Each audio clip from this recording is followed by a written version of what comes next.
Hey y'all. Alright, so it's only Wednesday. But it's Wednesday and we're halfway done. So first, just want to thank everybody for watching, for hanging out, listening to me ramble on, and watching me shave my head. And I will be doing that at least once a month, if not sooner. I guess I just, when I feel like I'm getting I don't know, maybe I should do it more often and get used to it, but for now, we're going to say it's going to be at least another couple of weeks, and I will do it live, and I will put all the links down there so you can check out all the charity events I'm involved in, all the races, and hopefully, show a little love. At least share the information so that we can try to gain more support. They're not until September, October. I think one might be in November. So, but definitely something to think about, and check the web pages. You might find a race or event local to you, and you can get involved. A great way to help out, and volunteering is always free, so you can they always need volunteers to help out, so that's a great way to get involved. So we'll have all the information below, and I'm so tired, and it's rainy, so okay, let's get started. Not shaving my head tonight. That will be soon, but you guys will get a heads up before I shave my head again. So, okay, parenting. Let's talk about parenting tonight. I'm not a parenting expert. I just have 4 kids. And they're pretty awesome. I mean, they're kids, so they're crazy. They drive me crazy, but they're pretty awesome. And parenting is one of those things, I guess you never really know whether you did a good job or not until after the fact. At least that's what, everyone judges you on how well your kid turns out. So who knows? Parenting can be hard, especially when you have, it's almost like, it's an art. It's, you try a lot, and every kid needs to be parented differently. I have 4, and everyone needs something different. And frankly, it wasn't any easier when I had 1, if you're trying to parent to the needs of your kid versus, I guess, what people think you should do or what the end result they expect is. So, my end result, the goal for my kids is that, I work myself out of a job. I don't have to, that they're not dependent on me, that they're independent. And what that looks like or will look like will be different for each one of them, because they're all different people.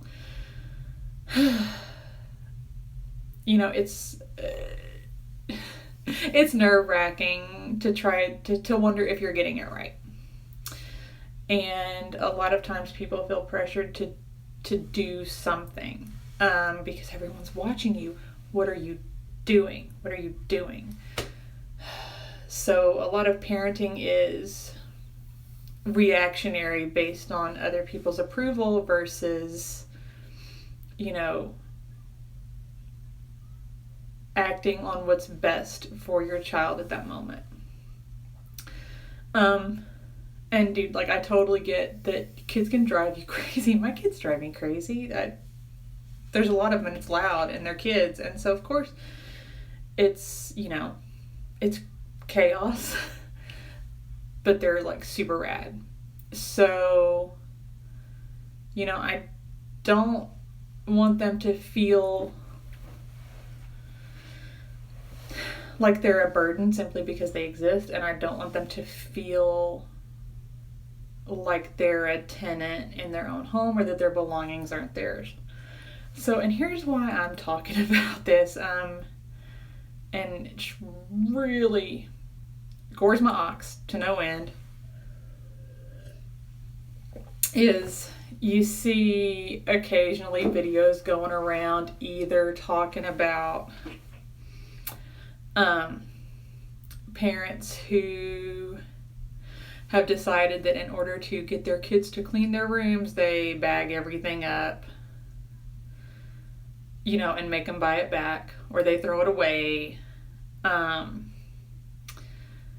Or parents who come up with new and creative punishments, or parents who are really proud of the fact that they're not their child's friend. Like, they really feel like it's a parenting merit badge to have their kids hate the shit out of them.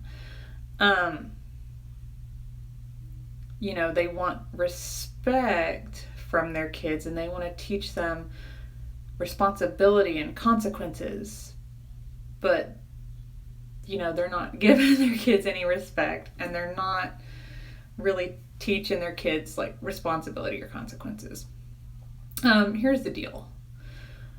Yes, I'm their parent, but my job isn't to be a total dick to my kids. It's not to be mean to my kids. Kindness starts at home. Be kind to your kids. Don't be nicer to the checkout lady than you would to your kids. Now, you should be polite to the checkout lady. You should be polite to the janitor. You should be polite to everybody. Okay, you should just be polite. Because it's easy to do. It's very easy to just be polite to people. If nothing else, don't make their lives any harder. But you shouldn't save your nice behavior for everybody else and then treat your kids ugly. I don't see a problem in, I feel like so many people do, they focus on their kids it's something you're supposed to do. You're supposed to have kids.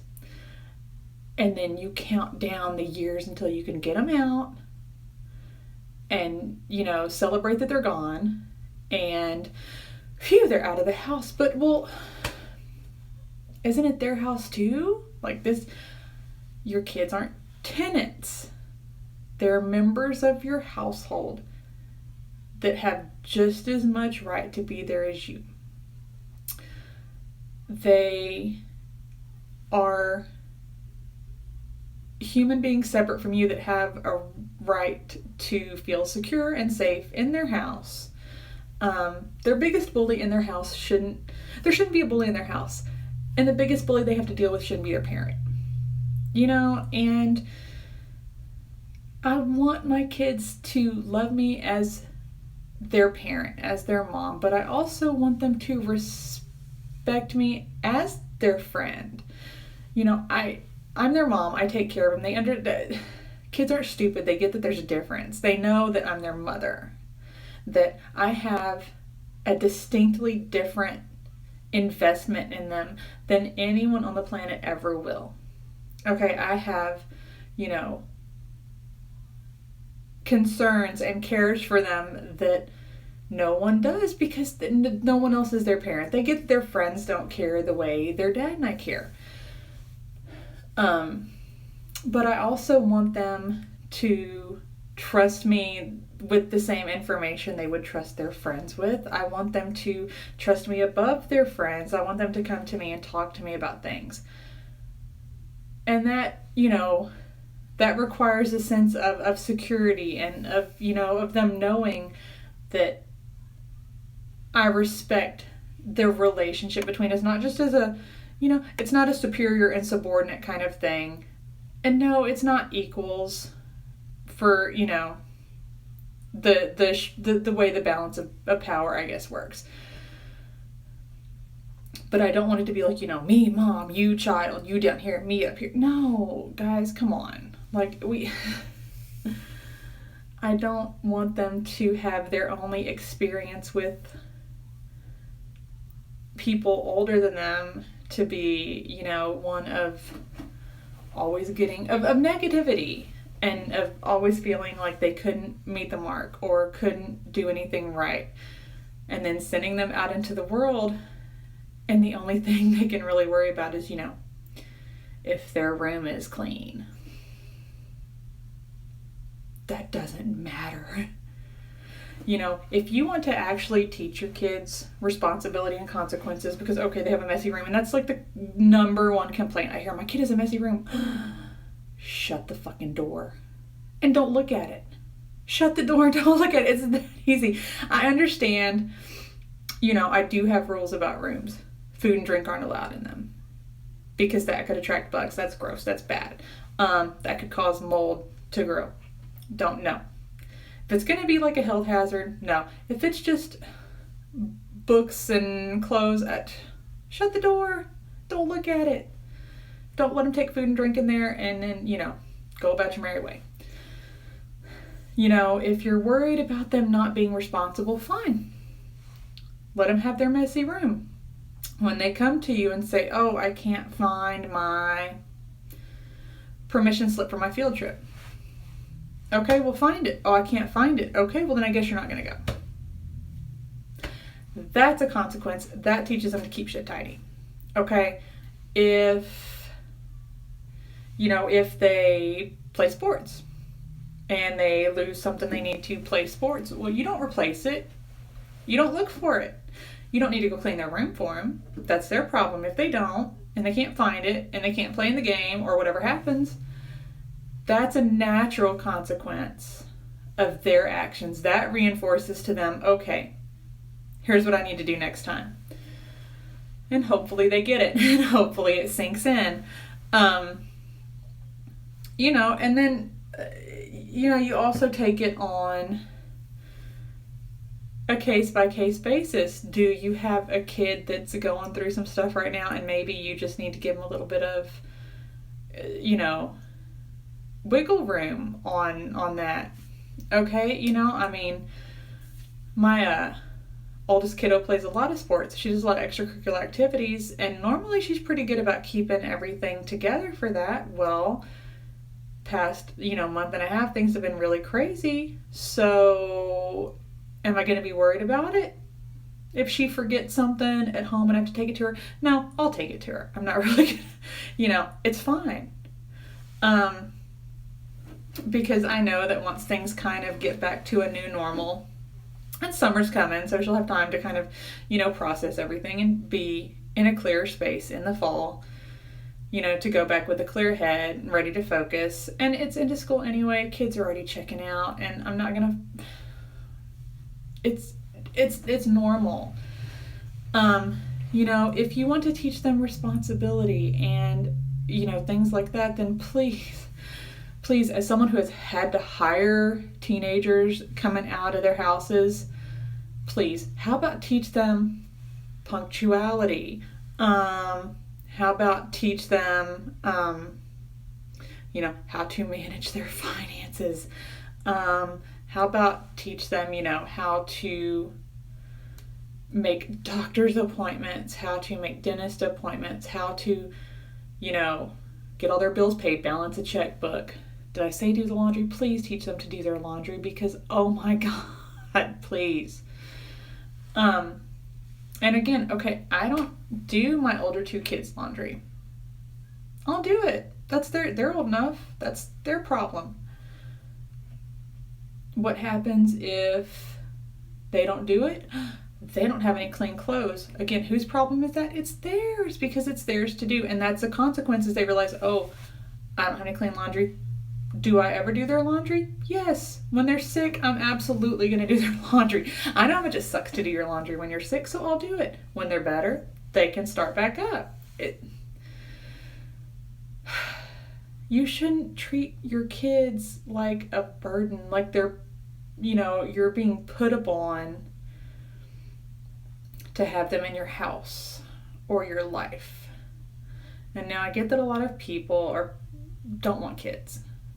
And so sometimes they have kids, though, because society tells you that, you have to. I understand there's a lot of complicated stuff that goes into it, but, just think about, how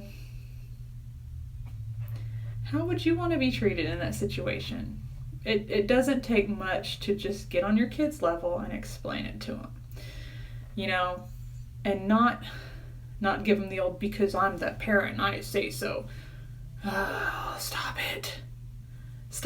And yes, I've said that before, because let me tell you, 7 o'clock in the morning when everyone thinks Reese's Eggs is what's for breakfast, no, you can't, because I'm the mom. Sometimes, yeah, that just has to happen. But if they say, why do I have to clean my room?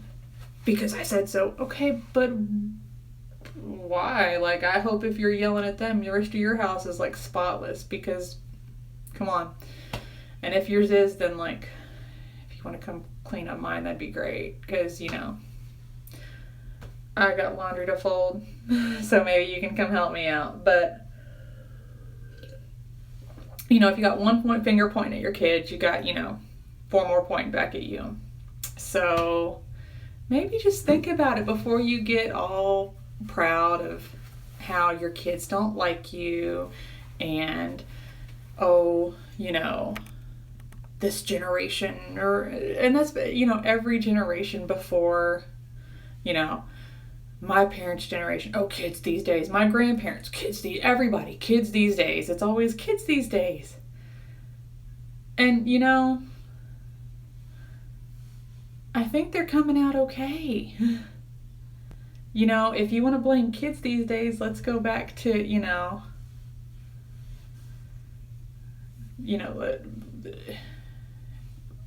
come on. So, stuff's crazy right now. Stuff's crazy everywhere. So why not just, like, at least make your home a place where, you know, love and kindness are what your kids feel and have modeled to them, versus, you know, a place where they're tense and, you know, they can't get it right there either. And, you know, just, you have to pick your battles. Seriously, pick your battles. You know, just take a deep breath. Will this matter in 20 years? No, my teenager having a clean room today will not matter in 20 years. It will not. You know, my 8-year-old not putting his, you know, shoes up will not matter in 20 years. And yes, they do usually remember, and yes, they do try, but I just expect them to, you know, they're not perfect, but neither am I. And so I kind of, you know, hold space for them to be the imperfect, beautiful little human beings that I'm lucky to have, versus, you know, the little burdens I'm just trying to shove out the door the day they turn 18. So yeah, that's just something that's been on my mind the past couple of days, because, whew, I know it's hard. Like, I know it's hard. And, you know, we've been through stuff that just would make, you know, you sit there and you're like, this isn't the part of parenting I signed up for. I signed up for, like, cute little baby that sleeps, even though they don't sleep. And then cute little toddler, but not the terrible twos toddler, which we always have the terrible threes, but, you know, not the tantrumy toddler, the cute toddler that says cute stuff and has cute little curly hair, and, you know, oh, look at yeah, you know, that, and then skip all the tough stuff and go to, like, you know, med school. But parenting is not this nice, smooth, it ups and downs and lots of crazy stuff, and it is, you know, when you're trying to figure out how to make what your kid needs and what you need and figure out a way to make that work, it can be hard. And it can, you know, it will have you sitting up at night, you know, Googling and calling therapists and doctors and specialists and crying and calling your friends, and because it's hard. But that doesn't mean that it's not worth it, because it is. And it doesn't mean you should ever take it out on your kids, because it's not their fault and it's not their problem. So, all right, I'm done yammering on. I think I'm about out of battery anyway. So check out all the links below, please, and follow my Facebook page for more updates on everything. And I'll see you guys later.